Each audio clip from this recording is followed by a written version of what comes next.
Hey everybody, welcome back to the channel. Today we got some new WE, Civivi, and Sin-Cut knives to check out. This particular video is going to focus on the brand new WE Knife Co. Inmate. We also have the new Civivi Pragma Prime. Nice larger knife with aluminum scales, nice and lightweight because of these speed holes paired with those aluminum scales. Fantastic action. And this one we have a full flat ground Wharncliffe blade, so it's going to be an excellent utility slicer. Plus you can see that edge tapering up toward that tip, so it's still going to be pretty darn versatile. It's got a super smooth button lock action, and yeah, this one you're not going to want to miss this. But 14C 20-inch steel, reversible deep carry pocket clip. All the knives you see in this video will be linked down below in the description. Next, we have a pretty sweet EDC fixed blade designed by Gentry Knives, Mr. Matt Gentry. I like a lot of his designs. Comes with the Kydex sheath, the Trezola T-clip. It's similar to the large Tech Lock. Nice push off, nice positive click, absolutely no rattle here. Comes installed with this black paracord lanyard. This would make an outstanding hunting knife. You got tons of belly there, clip point blade, 14C 20-inch steel, beautiful contour G10 scales that are super comfortable. And another one, you're not going to want to miss this review. Last, we have the new Sin-Cut Ethos. Probably butchering that, don't really care. You have Peel Ply Ivory G10 on this one. You have a flipper and thumb studs. They both work fantastic. Clip point, hollow ground, 9CR 18 MOV stainless steel. Excellent jimping up top. Of course, nice smooth action. Definitely will break in the more and more you carry it. This is a full-size Sin-Cut at 8.56 inches overall. Fairly lightweight, and man, that deep hollow grind is so very slicey. So stay tuned for this one as well. Now we have the star of the show, the WE Knife Co. Inmate. This was designed by my good buddy Jerad Neeves of Neeves Knives. If for some odd reason you're not following him already, definitely go check his channel out. We have a lot of the same taste in knives, and we have a lot of the same viewpoints on knives. I had the pleasure to check this one out at Blade Show last year in its prototype phase, and I gotta say, I've been a fan of it since day one, but I'm gonna say right now, this may be the best performer of 2025 for this channel. So you got a nice full-size large knife at 8.4 inches overall. It has a 3.7-inch spear point blade. This one has a satin finish on it. Nice top swedge for some flair. You have a little thumb ramp with some grippy jimping there. You're not going anywhere. Nice and locked in. You do have a sharpening choil. I'm gonna call it okay. The plunge comes down to about right there, so you're gonna have several sharpenings.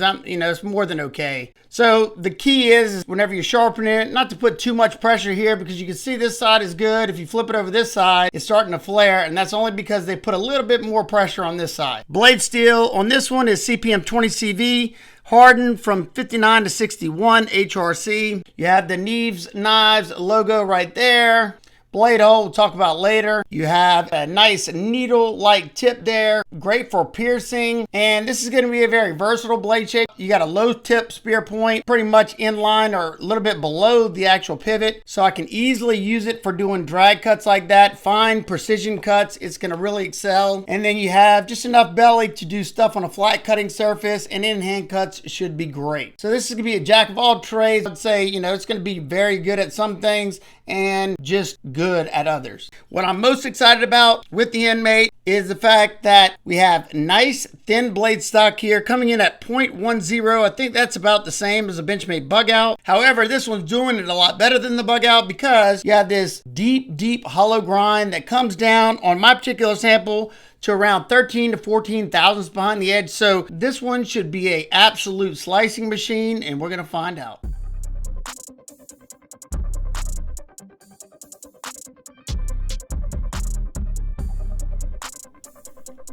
Man, I wish y'all could feel how slicey this thing is.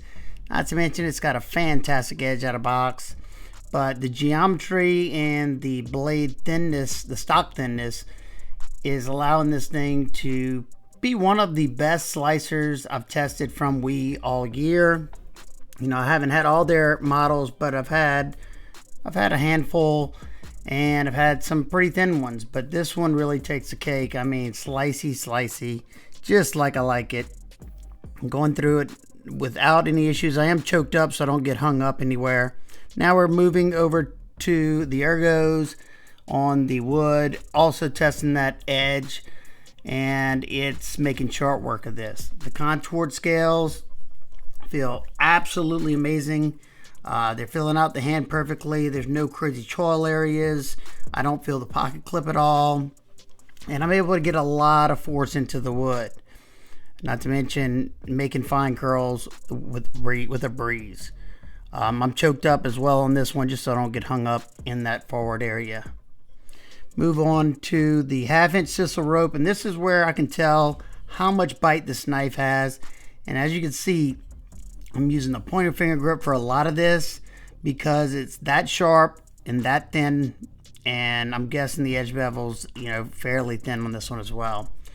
This is some of the easiest sisal rope cutting I've done in probably months. Not to mention, you have just the right amount of belly to be able to cut on the flat cutting surface rather easily, and it's just making short work of it. The pinch grip is nice and comfortable, and this edge never felt like it slowed down, not for a second. And at this point, I couldn't be happier because I tested quite a few knives before this one in the last 2 days, and some of them are awful, unlike this one. So far, outstanding job. It's got a more than an A+ for me. We get close to the end of this one. The edge still felt crisp and never felt like it slowed down. Then we move on to the leather. You can see that low tip. You can do the drag cuts with the tip very easily, especially how acute that tip is. I did an extra, I think, 2 cuts on the leather. And then just watch. I know it's sped up, but watch how fast I go through all the material. It blasts through the tubing, no friction whatsoever. The dense corner cardboard, no friction up there either. And yeah, great job. Well, just as I expected, this one definitely didn't disappoint. I can't express how well this one performed. Not to mention, when you talk about the ergos, that's huge for me. You know, my hands, I have neuropathy, my hands are all beat up. So when a knife is super comfortable like this one, I gotta scream it from the rooftops. You got nice contouring and softening on all these edges. You have that gentle arc right here that I'm always talking about, to where it's going to conform to the palm of your hand. You can choke all the way up to that edge if you want, choke back if you want. No matter where I grip it from, being that you don't have any crazy choil areas or anything, just a slight little choil to have phenomenal lock access. No matter which way I hold it, this thing is comfortable. Also, this pinch grip is nice, so you can get down on that tip if you need to put a little bit extra force there. And this ramp right here is money. Locks you in nicely. So I give the ergos an A++. Now let's talk about the action. Another star of the show here. So you have a front flipper and you have the blade hole. The blade hole in the reverse flick, yeah, outstanding. Riding on caged ceramic bearings, giving it a glassy smooth action along with that ceramic detent ball. You have even finer jimping for the front flipper. I like how they did that. This is a little spaced out, gives you good grip even with gloves on. The finer cut jimping is only grippy when you need it. So once I put my thumb on top of that last one right there, and I'm glad they wrapped it all the way around, I can easily get a front flip there. A nice minimal flipper tab. I hate whenever you have large front flippers because I don't really even use front flippers. I can do the knuckle roll, I can do the reach around, spotty drop, thumb flick, thumb roll. Yeah, sky's the limit when it comes to the blade hole and the front flipper. Perfectly dialed detent, but I already expected that because We Knife Co does a fantastic job when it comes to multiple deployment methods. Now let's close it up and take a look at these beautiful scales, at least in my opinion. If this isn't your thing, of course, We's got you covered with several different variations. I think besides the blue, which blue's my favorite color, I think my other favorite one is the one with the bead blasted DLC coating. That's my favorite finish.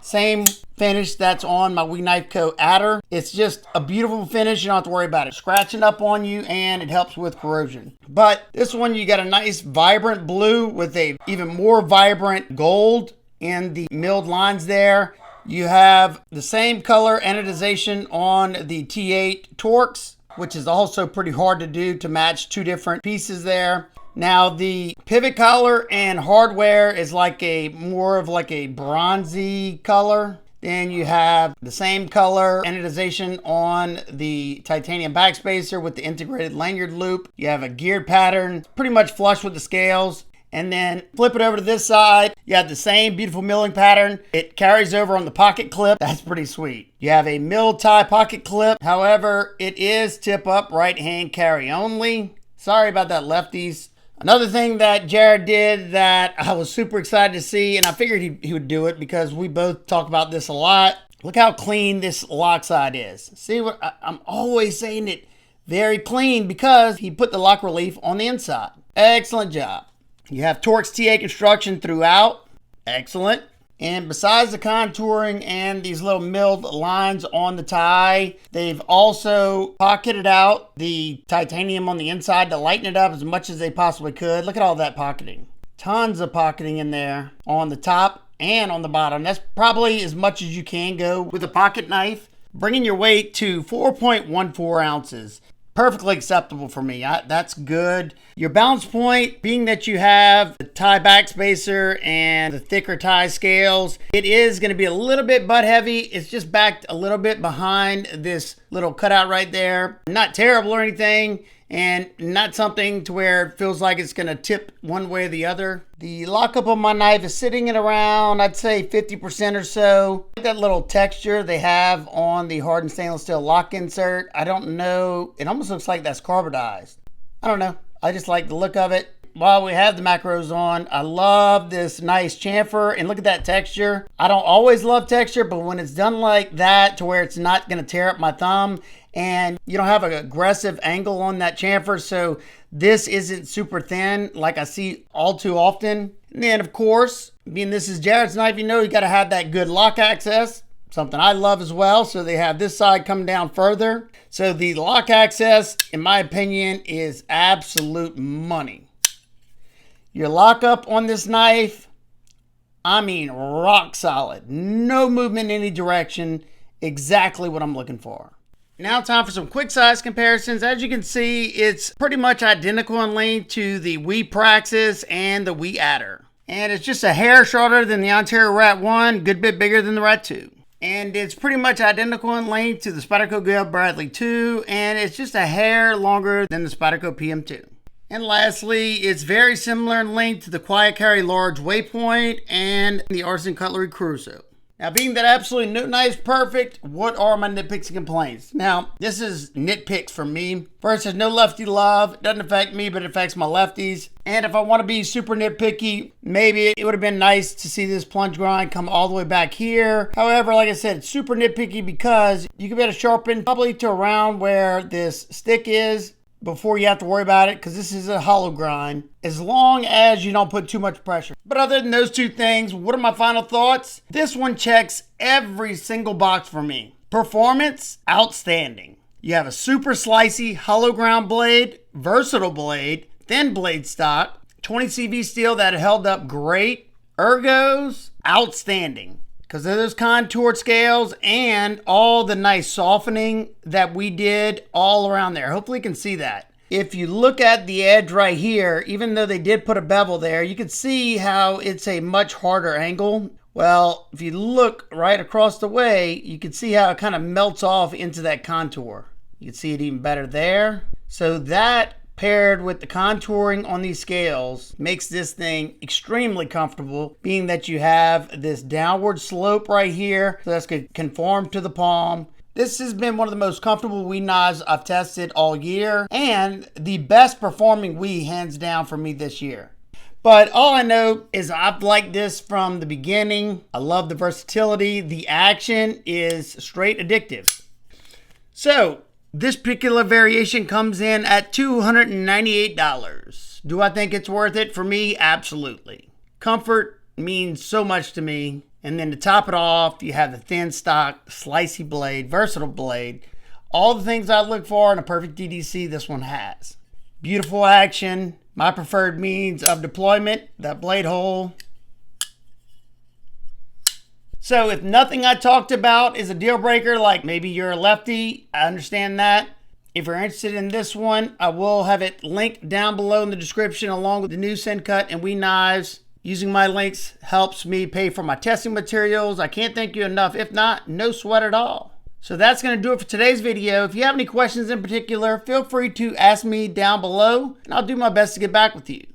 I hope every single one of y'all is having a fantastic day today. And remember, keep these blades sharp. Smile more.